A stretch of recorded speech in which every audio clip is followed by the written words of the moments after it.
skydiving. Hope comes and stops us in our tracks. Bravely we prove in our striving, trudging together each day. Where there's a will, there's a way. Hey everyone, and welcome to Trudging Together Raw Recovery with Dion Miller. Today we are with Angelle from Westminster. Hi Angelle, how are you today? I'm well, how are you? I'm fantastic, thank you. Thank you for coming on, doing this for us. The reason we do this is we feel that everybody's story is important, and you and I have gotten to know each other over, I don't know, it's been about a month now, and we just have, there was a lot of clicking, and we see things a lot really well. So I thought it was important to get somebody in here with some time, and that's kind of been through the process. So why don't we go ahead and start out with kind of where it started for you? What happened that alcohol kind of became the denizen of your life? Wow. Well, my sobriety date is February 9th of 2010. And I'm going to back up about a year before that, just to let you know how bad it was. I'm a musician, and this was a couple days after my 40th birthday. I was at a gig, and I basically binge drank the entire weekend. Okay. So we had a gig Friday night, and I drank Friday night, and then I slept a little Saturday, drank all night Saturday night, and took a little nap and in through the next day, which was a Sunday. And my drug of choice is alcohol, but at that time I was prescribed something to help me sleep, a narcotic, and I used to take that as prescribed, but when I would drink, I would eat that like candy. Mm-hmm. So, long story short, I got angry and volatile, and I ended up going out of my second story window from my bedroom and falling 15 feet onto the flagstone, onto my porch. Okay. Was this intentional? What happened? No, I was angry at somebody, and I wanted to show that person, and I was going to stage this accident, but I didn't stage the accident, and it really happened. Yeah. So, when alcohol is starting to be mixed with prescription drugs, it's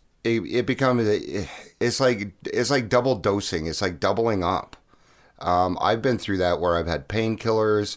Man, putting painkillers with alcohol was just a new experience. And I think what it did was bring those endorphins back for a little while. Mm-hmm. But the problem was then I started to need the prescriptions too, to go with that. And then they'd run out. So then my drinking would get even more heavy. Mm-hmm. So, so that kind of really shows the insanity of the disease, that you were going to show somebody, even when we're over 40, we can act like we're 5 years old, Mm-hmm. If you're not going to do that for me, I'm going to go ahead and shoot my foot off here. So that was probably 10 years ago, 9 years ago? It was 2009, January 18th, 2009. Yeah, you have it memorized. Mm-hmm. So 3 broken ribs, a broken scapula, 7 stitches in my head, punctured lung, and a grade 2 lacerated liver. They told me, you have a grade 2 lacerated liver, so when you get out of here, you will not be able to drink for 3 months. Mm-hmm. And, I followed their instructions. I didn't drink for 3 months, but then I had the MRI. They said, your liver's fine. I'm like, oh, great. Can I have a glass of wine now? Yeah. They're like, yeah, you can have a glass of wine. Well, a few months later, I was right back to drinking. Mm. Now, did it take very long for you to get back to where you were? You were probably drinking a certain amount before that happened. You go 3 months, you probably didn't go. So let me ask you this. Did you have one glass of wine? Are you kidding me? Okay. No. I probably went straight home and had a 12-pack of beer. Okay. Yeah. Yeah. You were like, so you were trying to be debonair. Can I have wine when you're going to go home and drink beer? Oh, yeah. So what age did you start drinking? About 15. 15. So that's about right. I was 13 when I started drinking. What was the circumstance around that? Was it a crowd? Was it peer pressure? And what happened to you when you took that first drink? Well, I was brought up in a Catholic family, so we were allowed, wine at the table or beer if we wanted when we were growing up. It wasn't, a taboo. It wasn't anything, bad. But my dad drank a lot, and he actually passed away sober. So Good for him. in 2014. Fantastic. Yeah, he's a definite guiding force in my life. But anyway, when I was little, I was an only child until I was about 8.5, and then my brother came along, and then something happened. My grandma moved in with us, and I kind of got lost. I was used to getting all of the attention. I kind of got lost, so I sought attention from outside sources, from school, from teachers, and I just felt like I wasn't getting it. I felt like I was an easy target. I had ADHD growing up, but they didn't diagnose that back then. So I was very hyper, very nervous. I got made fun of a lot. And the more I tried to make friends, the harder it was and the angrier I got at everybody because everybody was making fun of me. So, I turned to alcohol and it was like, wow, this is amazing. I feel great. I fit in. Suddenly I'm popular. That's good. That's what happened to me. I didn't have any friends growing up. I was an odd duck, I had a speech impediment, and this was the 70s. So I had a speech impediment, so that, they wanted to put me in for, they said I was retarded, put me in a special class, when really I just couldn't say my S's. But I had the same thing. It was always this pit in the middle of my stomach, and I was constantly looking for something to fill it up. My family wasn't doing it. People usually didn't want to be around me, but the moment I drank, I became a totally different person. I became popular. People wanted to be around me, and suddenly I was cool. And when you're 13 years old and never really had any friends, that stuff's pretty darn important. It can really change what you do. So during your drinking career, were there any attempts to try and get sober, like going to treatment, that sort of thing? Did you have any attempts? So there were. So there was the 3 months, after the accident. And then in September of that year, 2009, I had a friend who played bass in the band I was in. And he actually sat me down and he's like, Angel, you need to just not drink. It affects your performance. It affects your personality. You're already on probation. You have a DUI. Why don't you just try to lay off for a little while? The band supports you, will help you. So I stopped cold turkey, boy, girl, whistling in the dark for almost 4 months. So this is September 20th of 2009. January 16th of 2010. Was my birthday, and that day I was like, you know what? It's my birthday. I deserve a drink. So it was before a gig. I stopped at a liquor store. I got those little shooters, that I was famous carrying around in my purse. And, I started... I had a backpack. Started the whole ball rolling again. Yep. And so I never went to treatment. I thought about doing inpatient, like intensive outpatient, inpatient, but then it was like, I just don't want to do that, and I don't really have a problem, so I can just do it by myself. And sure. Yeah. I did it. Your own willpower, sure. Yeah, but I was not sober. I was dry, and there is a difference. And that's I don't know how many people will catch that. When she talked about a girl whistling in the dark, and that's from the Big Book, for the AA Big Book. And what they're saying is, what she's talking about is that we're fooling ourselves. Yes, we're sober, but our behavior hasn't changed any. I like to use the phrase, if you have a drunk horse thief and you take away the alcohol, you still have a horse thief. Okay? And they're just going to be better at stealing horses because they're not drunk.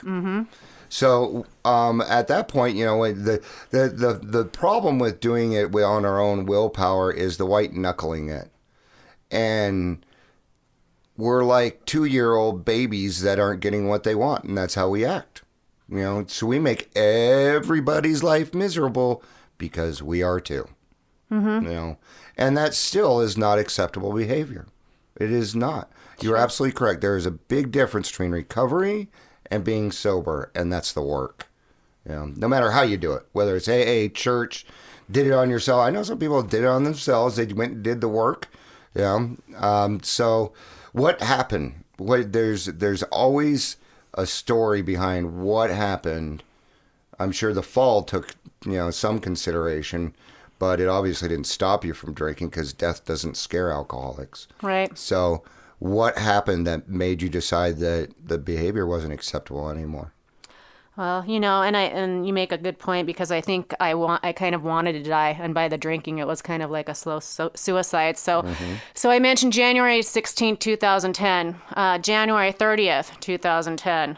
So 10 days later, after not drinking for almost 4 months, I spent the day with a buddy trying to go get gigs around town. Okay. And of course I had my shooters in my purse. So, I probably started drinking about 9 a.m. that day.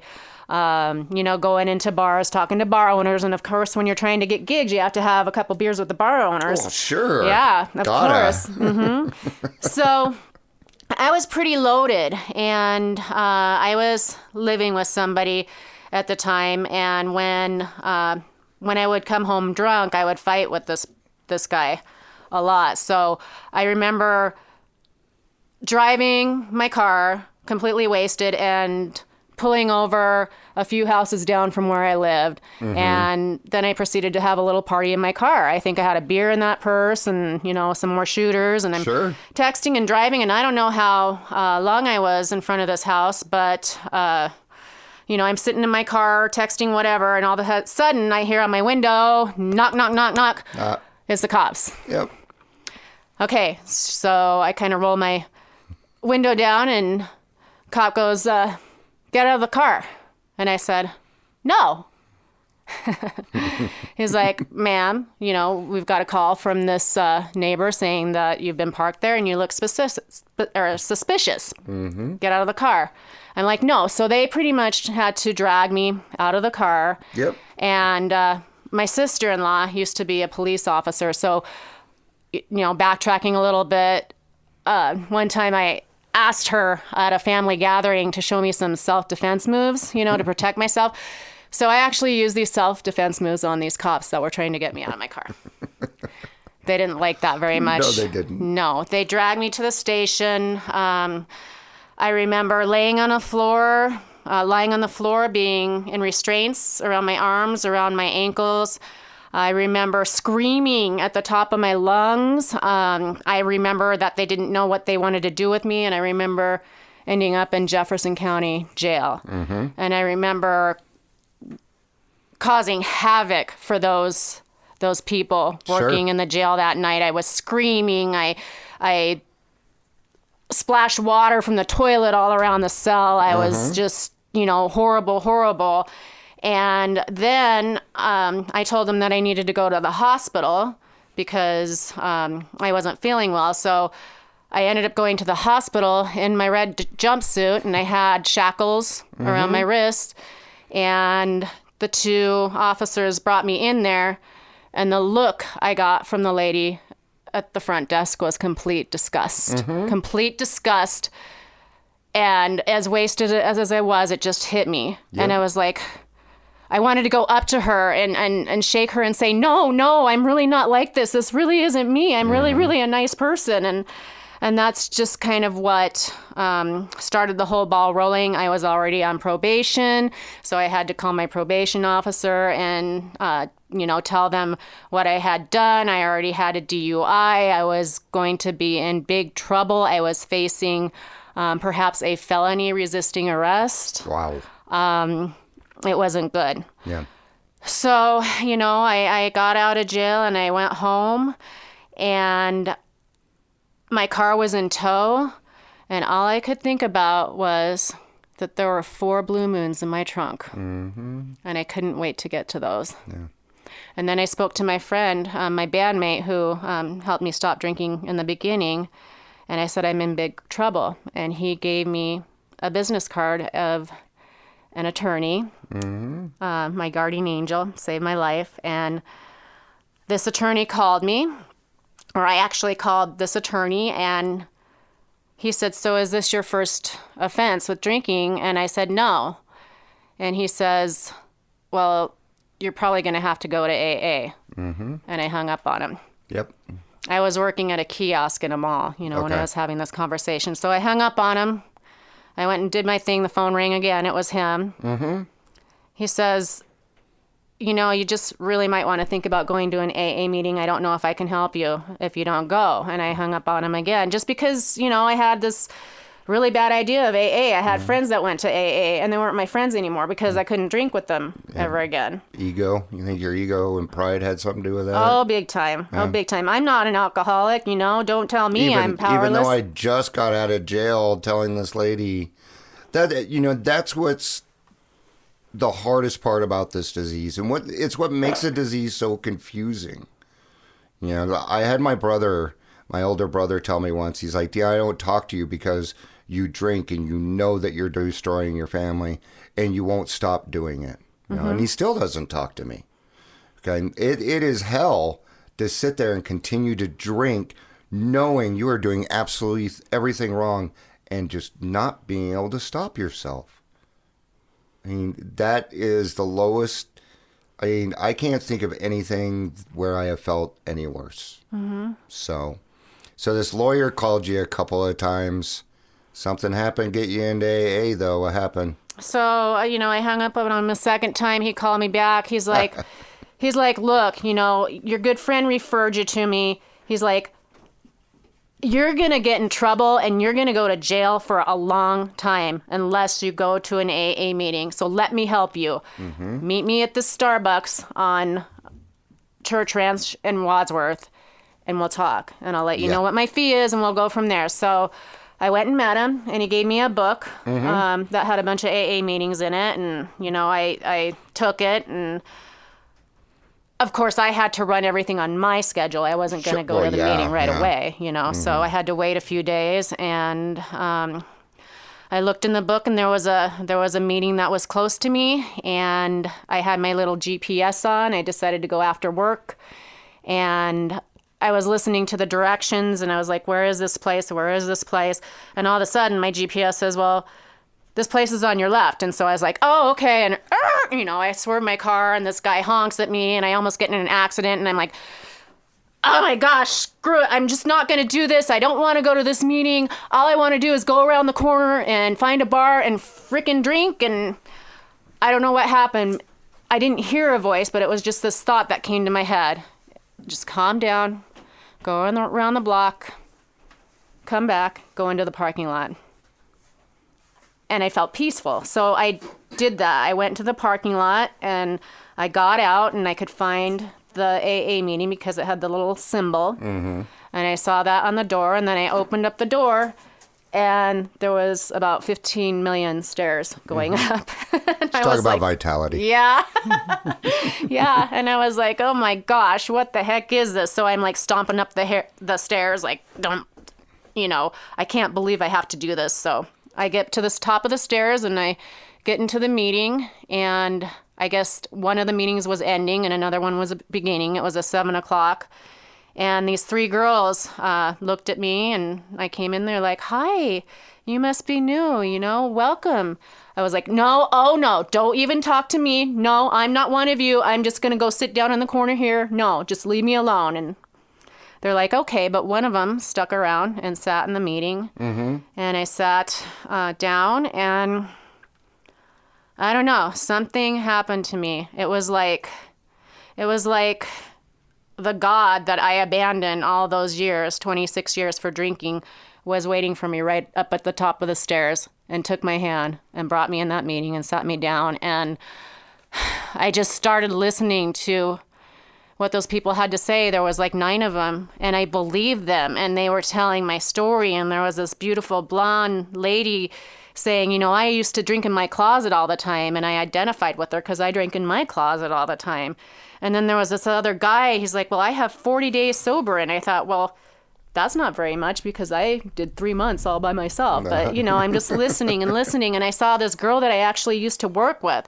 And she came up to me and she brought me this newcomer's packet and gave me this silver coin that said 24 hours. And I was like, okay, well, you know, my ego, okay, well, these people are okay. You know, they gave me something. They gave me something. So I don't know. You know, I sat there for an hour, and then at the end of the meeting, this glorious thing happened. They said the Lord's Prayer. Yeah. And I love that prayer because I was brought up with that prayer. And I realized that this was a God thing. It wasn't a bunch of people trying to tell me what to do. Mm-hmm. And I went home and I took my packet home and I started looking at things. That was, you know, sponsorship and this and that. But there was this little card at the bottom of the envelope, and it said third step prayer. May I say it? Oh, certainly. God, I offer myself to thee, to build with me and to do with me as thou wilt. Relieve me of the bondage of self, that I may better do thy will. Take away my difficulties, that victory over them may bear witness to those I would help. Of thy power, thy love, and thy way of life, may I do thy will always. I said that by my bed. For the first time in all my life, people were telling me, you know, the reason you have problems, Angel, is because you don't turn your will over to God. And I read this prayer, and it's like, this is how you do it. And things changed for me after that. What I like about third step prayer is it's simple. It's simple for this complicated alcoholic who likes to take things and make them different. There's something about walking into a room of AA and not feeling alone anymore. Mm-hmm. The very first word in Alcoholics Anonymous is we. We admitted we were powerless over alcohol. Our lives have become unmanageable. And even right there, there's no God yet, even though we know God's working in our lives. That's you know, we call that this spiritual experience. There's a part in the back of the big book about the spiritual experience, and that's it right there. And that's what we go through that lets us take that first step before the steps, okay, which is we change our minds. Mm-hmm. It's a psychic change. I don't want to live this life anymore. I don't want to do this behavior. I'm tired of ruining other people's lives and my life when I know that I'm not even this person. Mm-hmm. So you have been sober 9 years. Mm-hmm. Okay. What kind of work do you do now? What do you do? So I have a few things. I'm a certified recovery coach for the Hornbuckle Foundation. I love the Hornbuckles. Me too. Love them. They're amazing. They are. Mm-hmm. They're fantastic people. If you guys don't know what the Hornbuckle, I'm going to touch on that a little bit. Colorado is kind of different. We have people that listen from all around, but there are a lot of people in recovery that play music in Colorado. In fact, more and more, I'm meeting more people that don't drink, that are in recovery, that are playing music in Colorado. So it's actually become kind of a community thing that's going on, and it's growing every week. And the Hornbuckles have a lot to do with that. So the Hornbuckle Foundation, what they do is they take donations, and then they help people that are indigent and cannot afford sober living. So they cover their costs for 3 months. And they've put 11 people through. They've just started. Mm-hmm. So that's a great place to start. I presume you probably still hit meetings every now and again, but you're probably at that point where, you know, AA is great, but there's a life outside of AA, and you need to go live it, you know, and that has to do with family, friends. What's that like for you now? Yeah, that's absolutely correct for me. The 12 steps says we practice these principles in all of our affairs. So to me, that means all of my affairs. You know, so I'm still a musician, and my husband and I have a vocal and guitar trio, along with our really good sober friend Dave. Last night we went to a pizzeria tavern, and we played our music sober. But I feel like I can maybe be a ray of hope for maybe that one person who feels like they're struggling, in a bar. I also have a essential oils business, so I get to share that with people. I also have a pet sitting house cleaning business, and I've just met so many wonderful people both in recovery and outside of recovery along the way. I mean, it's just some of my best friends are clients now, and I've had that business since 2011. But I fully believe that my sobriety comes from God. I believe that He needed to bring me to an AA meeting, and I needed to do the 12 steps, and I need to follow, practice those principles in my everyday life. And I say that third step prayer every morning when I wake up. But me too. Yep. Yeah, I mean, but I don't have to be afraid. Even the big book says we can go anywhere, we can do anything as long as we're spiritually fit. So my goal today is to stay spiritually fit, so that I can transmit what God gives me. That's really what it comes down to. You come in, you do the work, and then you give back. Mm-hmm. And that's the simple form right there. And it certainly isn't easy.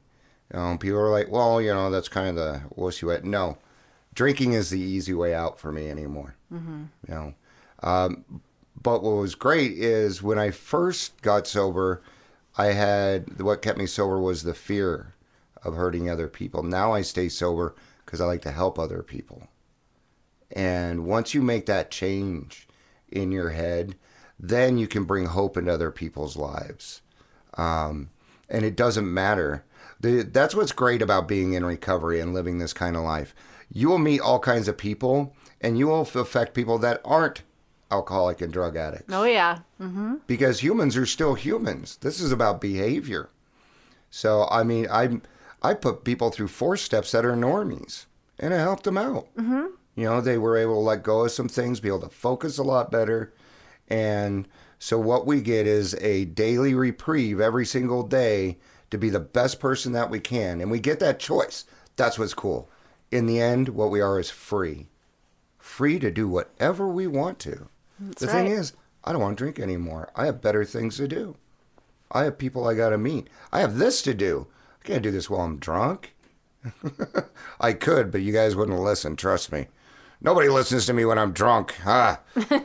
Fantastic. Is there anything you want to say on closing? Is there anything you'd like to say in closing here? Yeah, I just need to remain teachable. I always teachable and humble. I found freedom through the steps and other fellowships. I go to ACA and wow, yeah, and I just want to touch on that real quick in closing. Adult children of alcoholics. Yes, sir.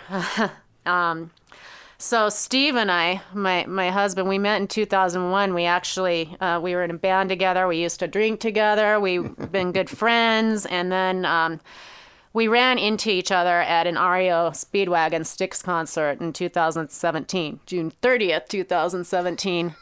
10,000 people at the Pepsi Center. We run smack dab into each other. We're both single and sober. Uh-huh. And so we just got married July 20th. Wow, but congratulations. Thank you. Yeah, gift of sobriety. But, when he and I got together, I just noticed some behaviors in myself. And, it just got me thinking. It's like, what? I love this guy, and I don't want to be angry, and I don't want to, be mean. So I started going to ACA, and I just started to do some more self-searching and causes and conditions. Sure. And it's really helped our relationship a lot.